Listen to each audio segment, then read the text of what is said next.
Assalamualaikum warahmatullahi wabarakatuh. Perkenalkan, nama saya Jivan Randi Tandilembang, NIM 21030150135. Di sini saya akan menjelaskan tentang analisis industri olahraga. Analisis diambil dari bahasa Yunani, yaitu analusis, yang artinya melepaskan.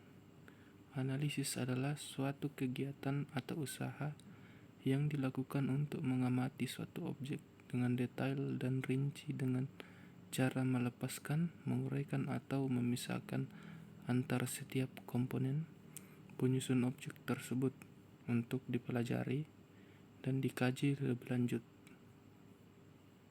Analisis juga dapat diartikan dengan usaha dalam mengamati sesuatu secara mendetail dengan cara menggunakan komponen-komponen pembentuknya atau menyusun komponen tersebut untuk dikaji lebih lanjut.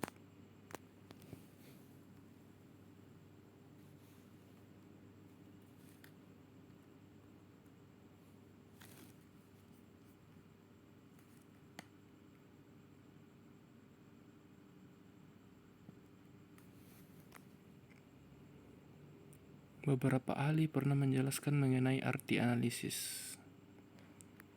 Yang pertama itu Komaruddin.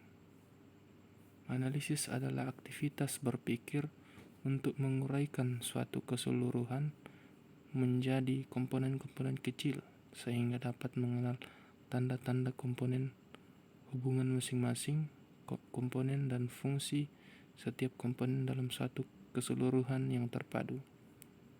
Yang kedua, Wiradi. Analisis menurut Wiradi yaitu merupakan aktivitas yang membuat kegiatan memilah, mengurai, membedakan sesuatu yang kemudian digolongkan dan dikelompokkan menurut kriteria tertentu lalu dicari makna dan kaitannya masing-masing.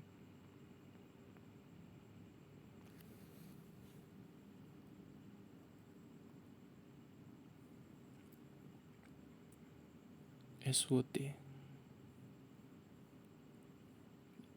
Analisis SWOT merupakan metode yang digunakan untuk mengevaluasi kekuatan, kelemahan, peluang, dan ancaman. Analisis SWOT adalah sebuah akronim strength, kekuatan, weakness, kelemahan, opportunity, peluang, dan threat, ancaman. SWOT bisa digunakan untuk menganalisis suatu kondisi di mana akan dibuat sebuah rencana untuk melakukan suatu program kerja.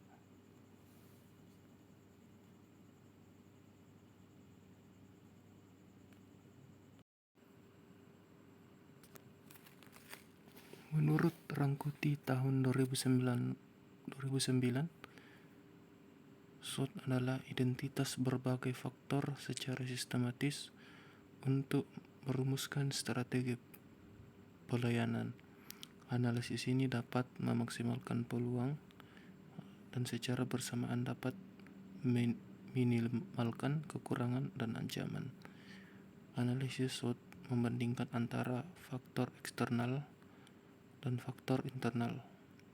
Hasil analisis biasanya bersifat deskriptif dan terkadang akan subjektif, karena bisa jadi dua orang yang menganalisis sebuah organisasi akan memandang berbeda keempat bagian tersebut.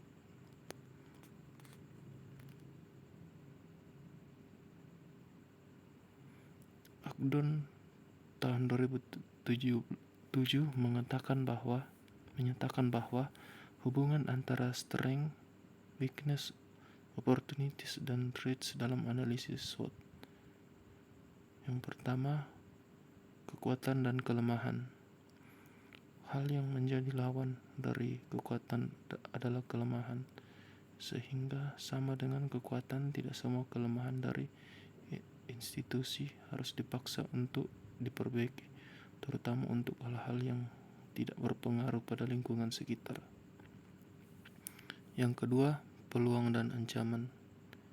Analisis SWOT telah menjadi salah satu alat yang berguna dalam dunia industri Proses ini melibatkan penentuan tujuan yang spesifik dari spekulasi bisnis atau proyek dan mengidentifikasi faktor internal dan eksternal yang cukup mendukung dan yang tidak dalam mencapai tujuan dalam suatu bisnis.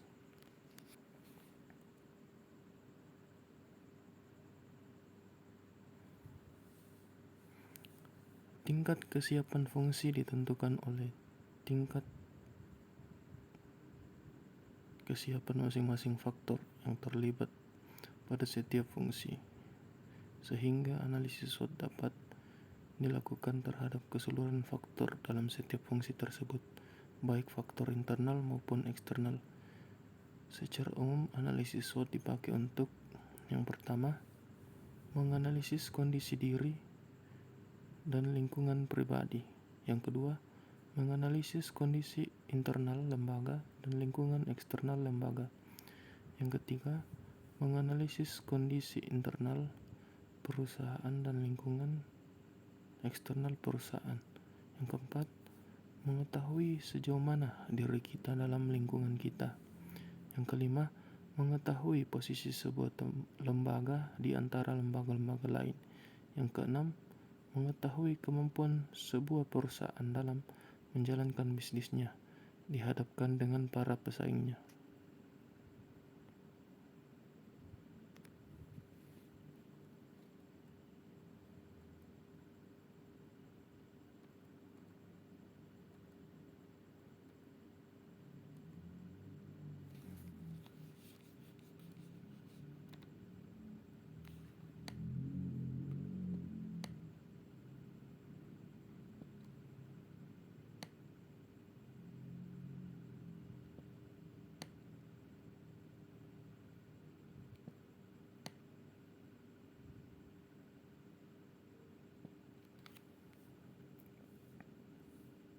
Kekuatan industri olahraga. Kekuatan dapat digunakan suatu perusahaan agar tetap bersaing dalam satu usaha industri olahraga. Di Indonesia memiliki beberapa poin kekuatan yang bisa dijadikan persaingan dengan industri olahraga di negara-negara lain. Kekuatan yang ada dalam industri olahraga di Indonesia yaitu diantaranya yang pertama, adanya payung hukum keolahragaan. Payung hukum pengembangan keolahragaan Indonesia salah satunya terdapat beberapa pasal dalam Undang-Undang Sistem Keolahragaan Nasional atau SKN nomor 3 tahun 2005 tentang industri olahraga. Dengan adanya pengaturan payung hukum dalam Undang-Undang SKN tersebut diharapkan dapat memperbesar kesempatan untuk mengembangkan industri olahraga di Indonesia. Yang kedua, berkembangnya industri olahraga. Industri olahraga sedang dalam tahap permulaan dan akan terus berkembang, mulai dari klub olahraga, peralatan dan perlengkapan olahraga, usaha kecil dan menengah bidang olahraga yang sedang berkembang, event olahraga baik nasional maupun internasional, sarana prasarana kelas internasional yang semakin banyak di setiap wilayah Indonesia, yang semuanya itu merupakan kekuatan penting dalam menopang industri olahraga nasional.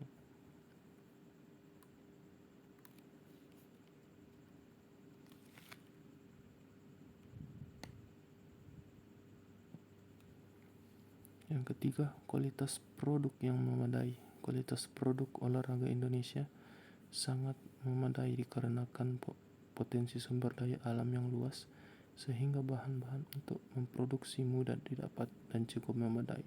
Bahkan bahan-bahan olahraga di Indonesia juga dilirik oleh negara lain, sehingga kualitas produk di dalam negeri tidak kalah dengan kualitas produk olahraga dari luar negeri.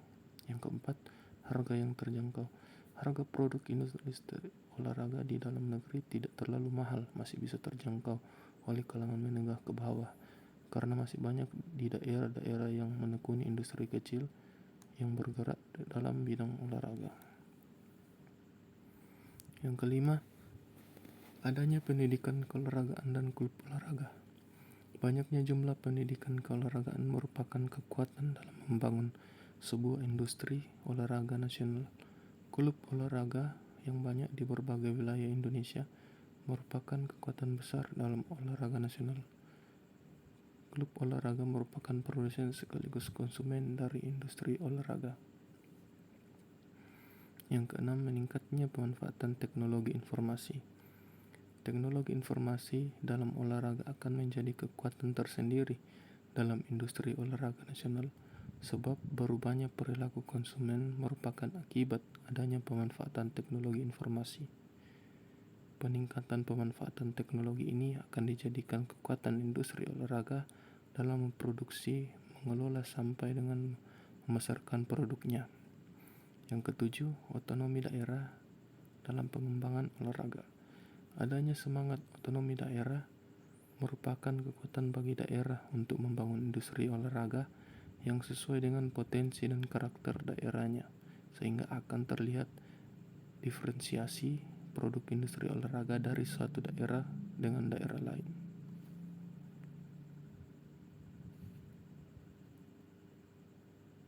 Kelemahan industri olahraga.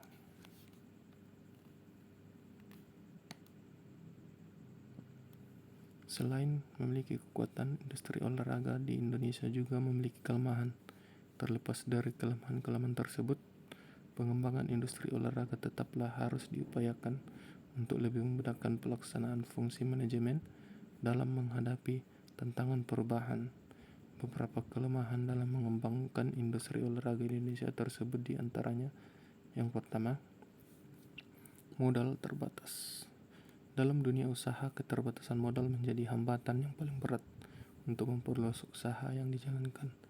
Biasanya, pengusaha skala kecil yang bergerak dalam industri olahraga kebanyakan beralih ke usaha lain atau mencari sektor lain yang perputaran uangnya lebih lancar. Yang kedua, rendahnya kualitas SDM. Rendahnya kualitas sumber daya manusia dalam berolahraga akan berdampak kepada sulitnya inovasi yang baru dalam perkembangan alat-alat olahraga. Selain itu, rendahnya kualitas SDM juga berdampak kepada sarana dan prasarana olahraga.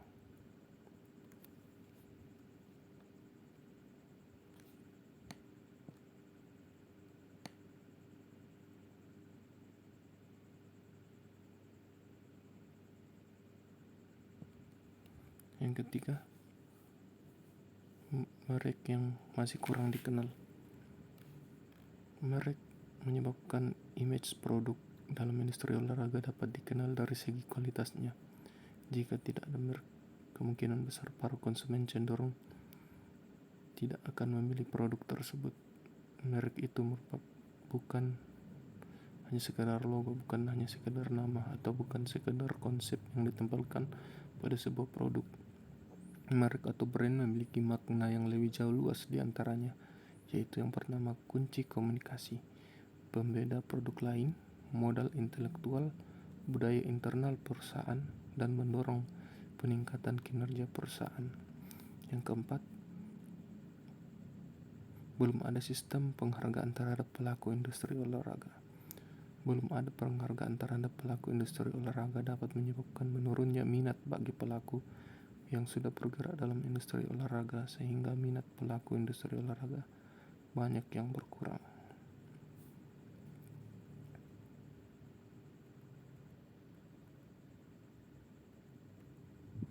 Yang kelima, masih rendah dalam pengolahan manajemen keolahragaan. Potensi yang besar bagi industri olahraga di Indonesia dengan cara menerapkan pengolahan manajemen keolahragaan yang optimal. Apabila dalam pengolahan manajemen keolahragaan yang tidak baik, maka pertumbuhan industri olahraga tidak bisa berkembang. Yang keenam, kurangnya koordinasi dan sinergi antar lembaga atau kementerian yang terkait.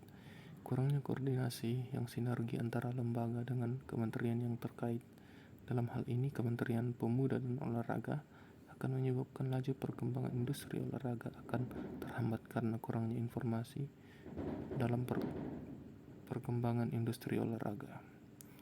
Yang ketujuh, kurangnya pemeliharaan sarana prasarana olahraga.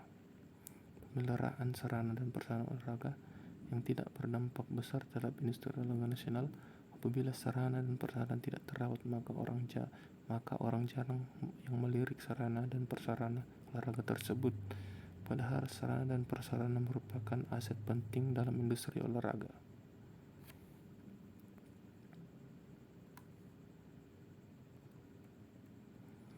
Peluang industri olahraga. Peluang merupakan salah satu aspek yang mencakup lingkungan yang dapat dimanfaatkan oleh perusahaan untuk memajukan atau mengembangkan perusahaan. Peluang adalah situasi penting yang menguntungkan dalam lingkungan perusahaan. Situasi penting merupakan salah satu sumber peluang seperti perubahan teknologi dan meningkatnya hubungan antara perubahan dengan pembeli atau pemasok. Merupakan gambaran peluang bagi seluruh industri olahraga. Beberapa peluang yang ada di dalam industri olahraga, ya diantaranya itu: yang pertama, meningkatnya kesadaran olahraga di masyarakat. Yang kedua, peluang ekspor ke negara-negara yang berkembang. Ketiga, olahraga sebagai peningkatan produktivitas. Yang keempat, peluang bisnis di bidang olahraga. Yang kelima, pariwisata sebagai komoditas unggulan Indonesia. Yang keenam, potensi kolaborasi antara olahraga dan budaya. Yang ketujuh, reputasi cabang olahraga yang sudah mendunia.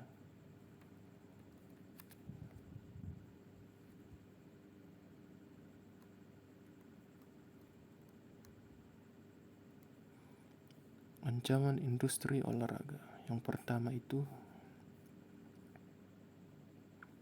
produk mudah dibuat oleh pesaing lain. Adanya perkembangan internet dan teknologi pembuatan produk yang serupa lebih mudah dilakukan.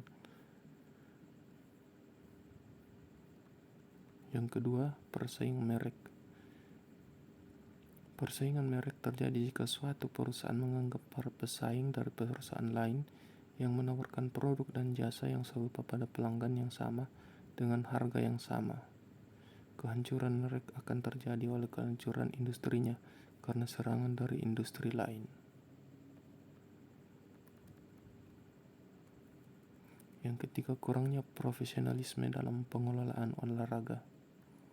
Olahraga di Indonesia semakin hari semakin menarik untuk diamati, tetapi prestasi atlet-atlet dalam setiap kancah pertandingan internasional menunjukkan semakin buruknya sistem pembinaan olahraga di Indonesia. Yang keempat, terbukanya pasar secara global. Pasar global adalah pasar yang berskala dunia. Pemasaran global merupakan pemasaran berskala seluas dunia. Lingkungan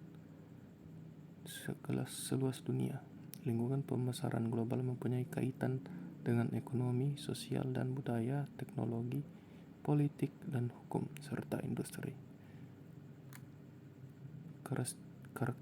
Karakteristik tunggal yang terpenting dari lingkungan pasar global adalah dimensi olahraga. Yang kelima, kurangnya terjaganya stabilitas politik dan keamanan nasional. Stabilitas politik dan keamanan menjadi kunci masuk bagi investor asing maupun dalam negeri yang menanamkan modalnya di seluruh wilayah Indonesia. Yang keenam, disrupsi prestasi. Disrupsi adalah gangguan dan ancaman kejayaan dan kesuksesan sebuah perusahaan atau individu penyedia produk, barang, dan jasa akan terancam eksistensinya oleh para pemain baru di bidang yang sama jika perusahaan atau individu itu tidak mau melakukan inovasi dan pembaruan.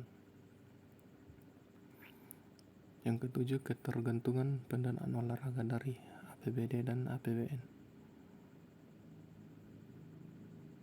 Hampir seluruh klub-klub Liga Indonesia saat ini menyadarkan hidupnya pada dana APBN, bisa jadi karena klub milik masyarakat, kota atau kabupaten.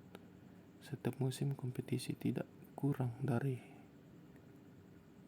10 miliar APBD diambil untuk keperluan klub. Penggunaan dana APBD selama ini tidak dibarengi dengan pertanggungjawaban yang jelas. Padahal karena menggunakan dana publik, faktor keterbukaan dan akuntabilitas menjadi hal yang penting. Tanpa adanya pertanggungjawaban yang akuntabel, maka akan memungkinkan spekulasi atau dugaan bahwa pengelolaan klub syarat dengan korupsi dan kolusi.